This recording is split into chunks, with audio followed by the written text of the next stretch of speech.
number 45. And this is very significant also because there's several like this, but this is all related to the one principle.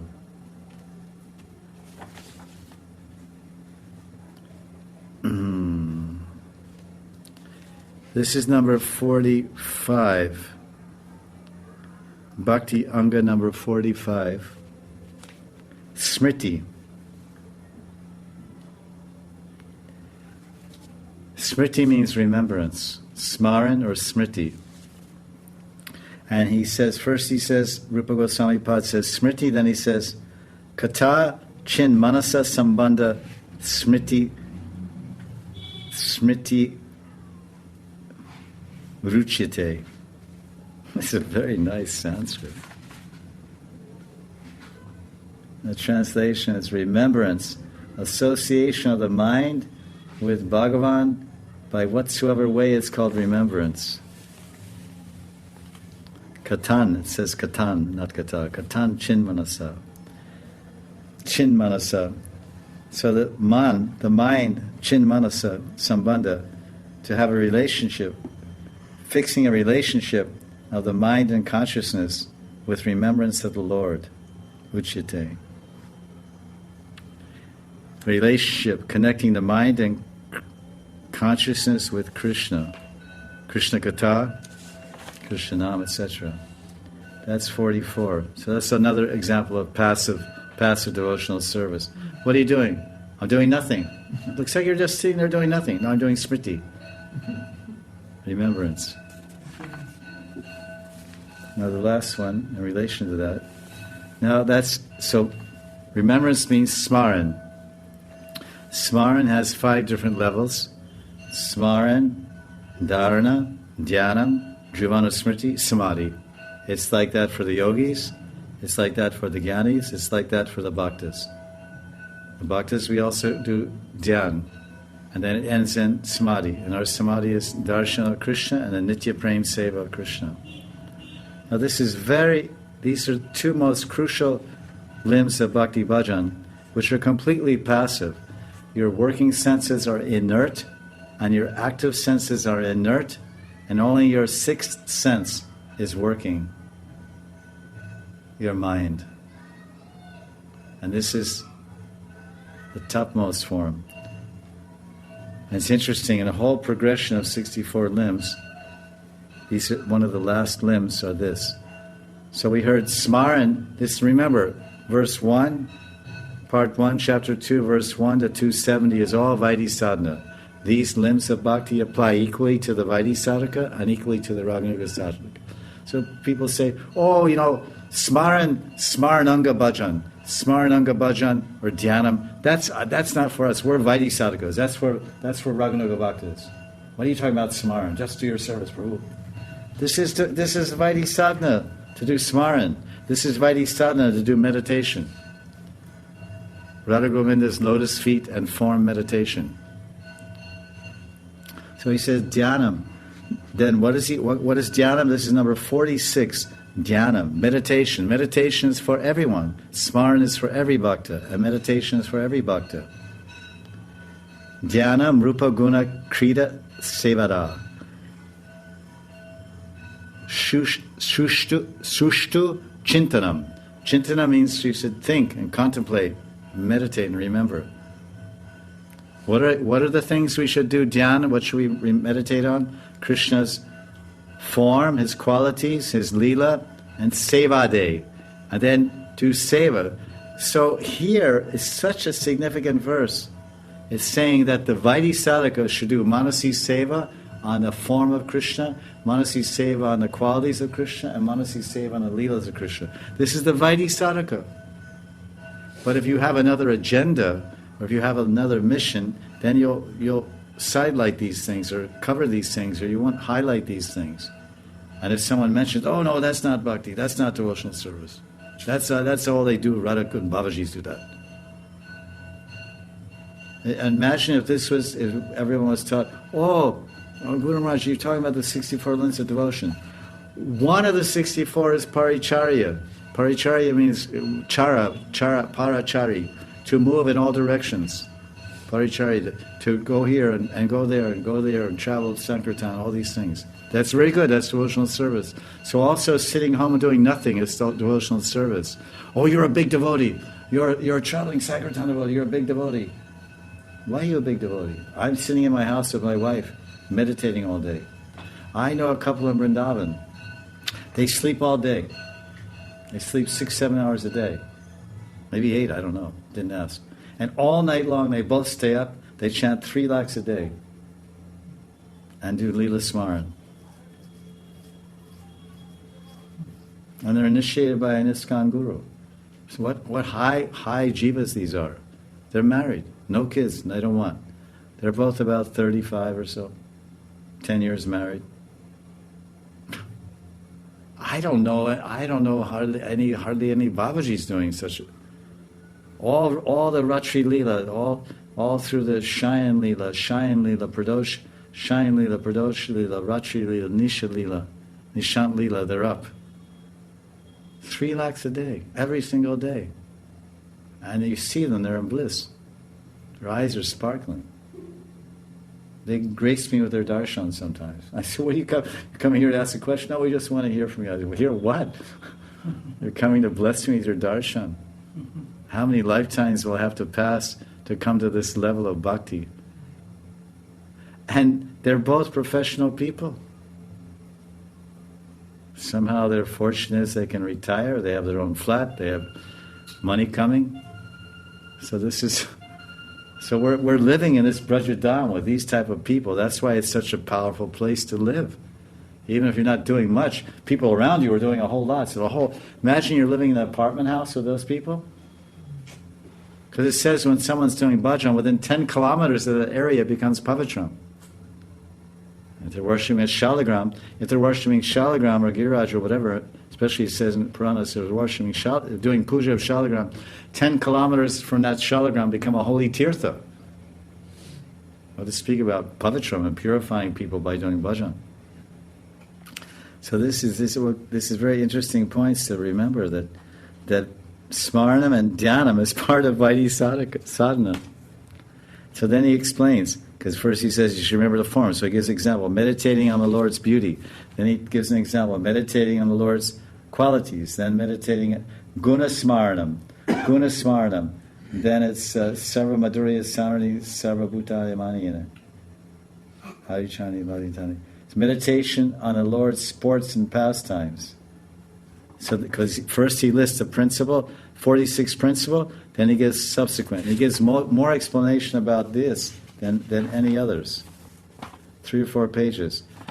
First he says you should do dhyanam. What should you meditate on? Krishna's rupam, Krishna's form, qualities, pastimes, and 4th thing, in your mind you should do seva. So these are 4 subcategories of one principle of devotion called dhyanam, number 46 out of 64. So when he gets to Manasi Seva, so sadhakas, Vaishnava sadhakas are supposed to do Manasi Seva. So, what's that? Manasi Seva? What are you talking about? This is, you have Nectar Devotion? Yeah, I read Nectar Devotion. I didn't see that. That's a summary. If you read the Sanskrit and then all the tikas, what to speak of the long tikas. So when he gets to the final one, he says, Seva Dhyanam. Seva Dhyanam, to meditate on the Seva. So then he explains from Puranas. Manasa upacharena paricharya harim sada. Purevan manasa gamyam tam sakshat pratipedire. Constantly serving the Lord within the mind, with items produced in the mind. Some devotees have directly attained the Lord, who is not approachable for others by words or mind. That's what it says, Van Manasa. Pare Van Manasa Gamyam Tam Sakshat. In other words, they've directly attained the Lord. Van means words, Manasa means mind. Others means others. Others that are speaking so much and even thinking or just by the mind. Here is doing seva in the mind. Manasa, upachar, paricharya. Remember, paricharya means rendering service. Oh, I'm doing paricharya, I'm preaching, I'm doing puja, so many things. That's paricharya. I'm also doing paricharya. You're doing Sharira paricharya with your body. You're running here and there, going and traveling Sankirtan, going and distributing books. I'm doing manasa paricharya. Huh? Manasa paricharya? I never even knew what the word paricharya. I never heard the word paricharya before until I heard this tape. The paricharya means external services with the body, practical things. Load the Sankirtan truck, go to the airport, pick up the sannyasi at the airport, this, that, the other thing. All this, this is all devotional service. It's all bhakti. It's very good. It's one limb of devotion. But here Rupa Goswami says, manasa paricharya. So everything, if you're in a preaching mission, everyone is doing Sharira paricharya. If you're in the Ragmarg, everyone's doing paricharya also. Oh, when you don't do any service, you just sit around all day. I do manasa paricharya. I do manasa paricharya. You do deha paricharya or sharira. Sharira means body. It's so wonderful when you have the Sanskrit and then what to speak of Jiva Goswami's commentaries, and then here also has Mukunda Das Goswami, Krishna's Kaviraj's disciple. Manasa upachara. Upachara means items, like Sodash upachara, Pancha upachara. You worship Thakurji with 5 items, or 10 items, or 16 items. So here it's the mind, items in your mind. And what's the classic example? That we have, that example is in Nectar Devotion. Prabhupada mentions there was a South Indian Brahmin cooking the sweet rice in his mind. Upachara. This is manas upachara. So he was following this principle. So he's the example, and that example is here in the commentary of Jiva Goswami. It's actually Jiva Goswami is providing that from the Puranas, and Prabhupada's summary study of Bhakti Rasamrita Sindhu called Nectar of Devotion. He doesn't cite all these different commentaries. He has it all, just the story is there, which proves the point of the efficacy and power, astounding power, of simply worshiping the Lord in the mind. I have no money. I'm meditating, offering some really nice kheer. Oh, it seems I want to offer to the Lord. It's ready. I want to put it in a little bowl and offer it to Thakurji, Krishna, in the Kunja, or in my Thakurji Murti, or wherever. Oh, I think it's too hot. And then the tip of your finger, if you touch it with your fingernail, it's contaminated. But just the tip of your finger, you can touch, it's not contaminated. So then you tip, he wants to see, was it too hot to offer to Thakurji? First he takes a little spoon, because he doesn't put it in the whole thing. He puts the spoon in the manasi. He puts a manasik spoon inside the manasik sweet rice, and he takes it to the side, and he puts his finger. He doesn't just, let me see. Then your finger, you don't want to touch your finger. So you just, like you can judge the whole pot of rice by taking 1 grain. You take 1 grain of rice, if it's hard, it's not cooked. So you take a little spoon, go to the side by the sink in the kitchen, wherever, touch. Oh, it's too hot. So then what do? You pour it in a bowl, and then you have the hot sweet rice in a bowl. Then you get a larger bowl which has cold water in it, very cold water, and you put it there, and you wait some time, and the heat dissipates. So the hot dal or the hot sabji, whatever you're offering dal to the Lord, you don't say, "Okay, I cooked the dal. I'm going to make an offering really quick. Here you go." If you give boiling dal to the Lord, then you're burning Radharani's tongue. If you give boiling dal to the Lord, you're burning Radharani's tongue. Because Krishna's tongue is Radharani's tongue. Krishna's heart is Radharani's heart. So that's why, unless you have a very high conception of personality, one should not worship the personal form of the Lord. So that's why it's not, go get deities. No. Go get devotional consciousness first. Realize, if you realize, because I often inquired about people that want to get deities, and I did a quiz, examination. If this circumstance happens, what will you do? Oh, we'll do this. And I ask, and then I ask a series of questions, and by gauging their answers, I can understand that they don't realize that Krishna is a person just like their 5-year-old baby, or just like their husband. Until they have that consciousness that that this is our family member, Thakurji is our family member, and I treat him just like I treat myself. Can you drink boiling dal? No. So how can you offer to Thakurji? So until we have a loving personal conception in our mind and heart, we should not take the Thakurji for puja. Krishna can even eat by only looking at it. Yeah. Yes. And you can, so if you want to offer Krishna food, you can offer Krishna food in your mind also. We just heard. You can offer Krishna a whole meal in a mind, and then you have to take the remnants in your mind. So when you offer Krishna in your mind, and then you take the remnants in your mind, but then you'll die. Krishna won't die. He'll become very healthy and fat by your mental offerings.